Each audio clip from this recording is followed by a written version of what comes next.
അപ്പോൾ ഒരു വലിയ സസ്പെൻസ് ത്രില്ലർ എന്ന നിലയിലാണ് കോൺഗ്രസിന്റെ സ്ഥാനാർത്ഥി പട്ടിക വന്നിട്ടുള്ളത്. അവിടെ ഇപ്പോൾ ടി ഒ മോഹനൻ മത്സര രംഗത്തേക്ക് ഇറങ്ങുകയാണ്. എന്താണ് പ്രതികരണം? പ്രതികരണം ഈ തെരഞ്ഞെടുപ്പിന്റെ പ്രാധാന്യം ഞാനായിട്ട് പ്രത്യേകിച്ച് പറയേണ്ടതില്ല. കേരളത്തിലുള്ള ഒരു ഭരണമാറ്റമാണ് ജനങ്ങൾ ആഗ്രഹിക്കുന്നത്. 10 വർഷക്കാലമായിട്ട് കണ്ണൂർ അസംബ്ലി നിയോജക മണ്ഡലത്തിന്റെ ദുരവസ്ഥ ജനങ്ങൾ നേരിട്ട് കാണുന്നു. അപ്പോൾ ഇതിനൊക്കെ ഒരു പരിഹാരം ഈ തെരഞ്ഞെടുപ്പിലെ ഉജ്ജ്വലമായ വിജയമാണ്. ആ വിജയത്തിന് വേണ്ടിയിട്ടുള്ള ഐക്യജനാധിപത്യ മുന്നണിയുടെ കൂട്ടായ പ്രവർത്തനം ഈ തെരഞ്ഞെടുപ്പ് സമയത്ത് കാണാൻ വേണ്ടി കഴിയും. ഇത് കേവലം ഐക്യജനാധിപത്യ മുന്നണിയുടെ വിജയത്തിന് വേണ്ടിയിട്ടുള്ളതല്ല, കേരളത്തിൻ്റെ വിജയത്തിന് വേണ്ടിയിട്ടുള്ളതാണ്.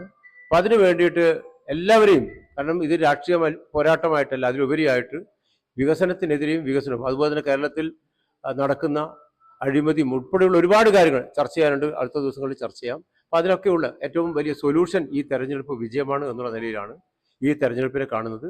ഒരു പ്രശ്നവുമില്ലാതെ ഐക്യത്തോടെ എല്ലാവരും ചേർത്ത് പിടിച്ച് മുന്നോട്ട് പോകും. ഇതിൽ ഏറ്റവും പ്രധാനപ്പെട്ടത് ഒരു കെ സുധാകരനുമായി ബന്ധപ്പെട്ട വിഷയങ്ങളൊക്കെ ഉണ്ടായിരുന്നല്ലോ. കെ സുധാകരൻ ഏതെങ്കിലും തരത്തിൽ ഒരു പ്രതിസന്ധി സൃഷ്ടിക്കാൻ പോകുന്നു എന്നുള്ള രീതിയിൽ താങ്കൾ കരുതുന്നുണ്ടോ? കെ സുധാകരൻ ഏറ്റവും ഒടുവിലായി പറഞ്ഞു വെച്ചത് എന്താണ് എന്ന് മാധ്യമങ്ങളിൽ തന്നെയാണ് റിപ്പോർട്ട് ചെയ്തത്. അത് നേരിട്ട് കണ്ട ഒരാളാണ് ഞാൻ. കെ സുധാകരനെ സംബന്ധിച്ചിടത്തോളം കോൺഗ്രസിന്റെ അഖിലേന്ത്യാ വർക്കിംഗ് കമ്മിറ്റി അംഗമാണ്. അദ്ദേഹം ഒരിക്കലും കോൺഗ്രസിന്റെ പ്രവർത്തനത്തിന് ദോഷകരമാകുന്ന ഒരു കാര്യത്തിനും നിൽക്കാറില്ല എന്നുള്ളത് നമുക്കറിയാം. ആ നിലയിൽ അദ്ദേഹത്തിന്റെ അഭിപ്രായങ്ങൾ പങ്കുവച്ചിട്ടുണ്ട്. അദ്ദേഹത്തിന്റെ നിർദ്ദേശത്തിനനുസരിച്ച് ഈ കണ്ണൂർ അസംബ്ലി നിയോജക മണ്ഡലത്തിലെ പ്രവർത്തനത്തെ ചിട്ടപ്പെടുത്തും എന്നാണ് എനിക്ക് സൂചിപ്പിക്കുന്നത്. കെ സുധാകരനെ കാണും? ആ ചോദ്യത്തിന് പ്രസക്തിയില്ല. അദ്ദേഹത്തിന്റെ നിർദ്ദേശം അനുസരിച്ച് നല്ല നിലയിൽ തന്നെ പ്രവർത്തനങ്ങൾ മുന്നോട്ട് കൊണ്ടുപോകും. ഇപ്പോഴും കെ സുധാകരൻ ഉൾപ്പെടെയുള്ള നേതാക്കൾ ഒറ്റക്കെട്ടായി ഈ തെരഞ്ഞെടുപ്പിനെ നേരിടും. കാരണം അദ്ദേഹം തന്നെ പറഞ്ഞിട്ടുണ്ട് പാർട്ടിക്ക് വിധേയനായി തന്നെ പ്രവർത്തിക്കുമെന്ന്. കെ സുധാകരന്റെ ഒരു പിന്തുണ അത്യാവശ്യം കൂടിയല്ലേ കണ്ണൂരിൽ?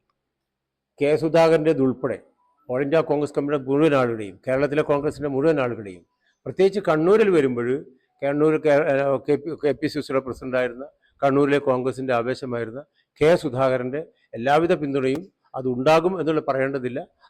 ഞാൻ അതാണ് സൂചിപ്പിച്ചത്, അദ്ദേഹത്തിന്റെ ഉപദേശ നിർദ്ദേശങ്ങൾക്കനുസരിച്ച് ആ പ്രവർത്തനങ്ങൾ മുന്നോട്ട് കൊണ്ടുപോകും എന്ന് തന്നെയാണ് സൂചിപ്പിക്കുന്നത്. വലിയൊരു ദൗത്യമാണ് പാർട്ടി ഏൽപ്പിച്ചത്. കഴിഞ്ഞ 10 വർഷമായി, കഴിഞ്ഞ 2 ടേമായി ഇല്ലാത്ത ഒരു മണ്ഡലം, ആ മണ്ഡലം പിടിച്ചെടുക്കുക എന്നുള്ളത് വളരെ ശ്രമകരമായ ഒരു ദൗത്യമാണ്.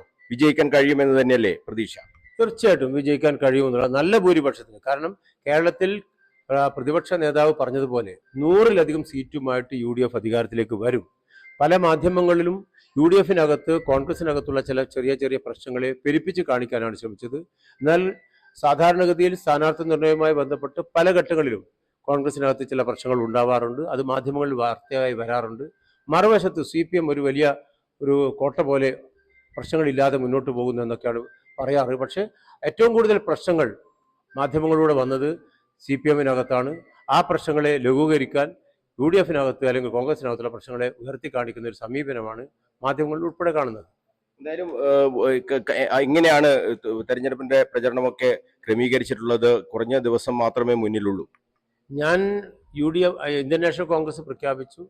അതിനുശേഷം UDFന്റെ സ്ഥാനാർത്ഥിയായി മാറുന്നു.